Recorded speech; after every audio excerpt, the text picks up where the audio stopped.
Hey, welcome.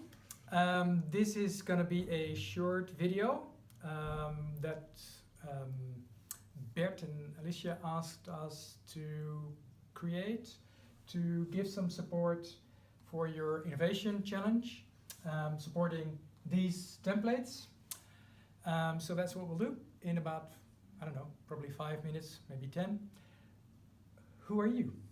Hi, I'm Jurgen. I am Managing Director of Livework in Belgium, and I have about 15 years of experience in doing design thinking projects and service environments and innovation environments, and I'm happy to be also the trainer for the design thinking training later for Ormit.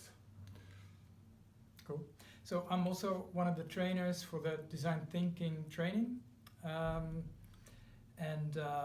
head of design of the studio in Rotterdam, Netherlands, and I have a background in industrial design, experience design, and now service design. Maybe start with a bit of high overview. So hopefully by now you will have seen these templates that support you in the challenge you're going to do. Hopefully also members of your group will be part of doing the design thinking training. There they will be more intensely involved with working with this. So this video is mostly for people who do not attend the training or just want some overview. So these are 4 phases of a very generic creative process. And you could say it starts with emphatic research, and we have these post-its that you see here, and we'll sort of mention them one by one. And here's one that sort of is a model for a very generic creative process. Let me see how this works. So this is the double diamond, and it sort of means in this first phase you're getting a lot of information and hopefully insights. Where going to this point, the first diamond, you'll try to make sense out of all this data and work towards a couple of new insights that will help you design, and maybe one new refined problem definition. So that's the first diamond. A lot of information, very specific new formulation of your problem. Then going into ideation, creating a lot of ideas and coming up, merging them and building them towards a limited number of concepts. So first concept is double diamond. You want to take it from here? Yes, so if we look at the first process, the first step of the process, it's called empathic research, which is doing research to have deep understanding of your customer and your user. So in the template you will see notes from an interview and what you can ask to dig deeper. Now, what we notice is that a lot of processes and innovation processes basically don't start with understanding the user, and that's what we try to force you to do. So what to do with all these ideas that you maybe have in your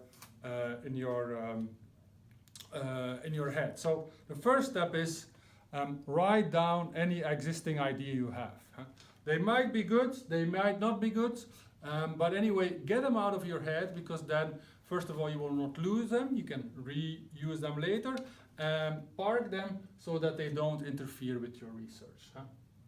So this is really about emptying your head, making sure you get rid of all your biases and all of your preconceptions. Yeah, so it's exactly what we try to avoid. So we try to avoid that you have existing preconceptions that interfere or bias what you hear, and it also avoids that you talk about solutions. So it's not the time yet to talk to users about solutions. That will come later. Now we were trying to talk about their life and what they need in their life. So comes to the second tip that I want to give, and the second tip I want to give is prepare. So prepare what you want to find out, what would you like to know about the item or the problem or the topic that you're investigating, and prepare a few questions to get the interview going. Third, a hint or tip in this first phase is make sure that you really understand their perspective. So try to be in their shoes, as the saying goes. So try to get rid of your life and try to understand as deeply as richly and unbiased their life and their needs and their requests. So in that preparation, what would you need to focus on? You need to focus on what are their needs, what are their motivations for doing something, what are barriers for achieving the results or that they want to achieve, and who's all involved. What are all the stakeholders in the problem or the challenge that you're taking on?